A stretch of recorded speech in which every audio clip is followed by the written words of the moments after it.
Благодарам, председателе. Репликата се однесува на говорот на координаторката на советничката група НСДС, која не спомна експлицитно.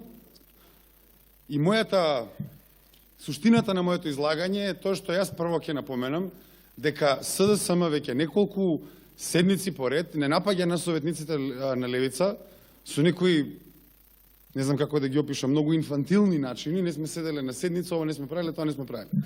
Тоа е навредливо. Навредливо е, немојте такви зборови, молам. Од каде потекнуваат овие обвинувања? Потекнуваат затоа што кога ние велиме најголемата, најмалата советничка група, советничката група на партијата која е на власт, тоа се објективни вистини. Вашата партија очигледно дека и во советот на град Скопје ќе биде деструктивна каква што е секаде. И сега во едни такви услови единственото нешто што можете да го кажете е да пробате да ги излажете граѓаните за тоа какви сме ние.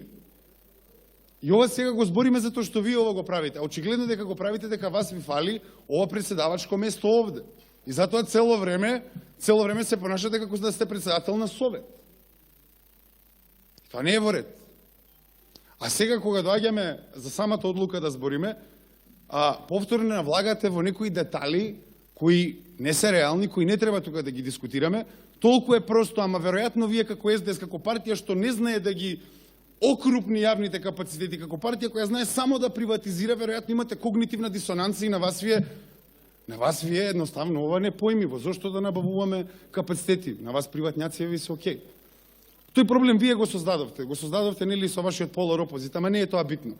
Затоа да не се правиме тоа, мислам не е битно. Ве молам поддржате ја одлуката и се додека сте во конфликт со нас губите. Мислам ние сме во очигледно во конфликт. Се додека сте во конфликт со нас губите затоа што вие сте тие кои се деструктивни и во овој совет и на централно ниво и каде и да се фатите на власт. Благодарам.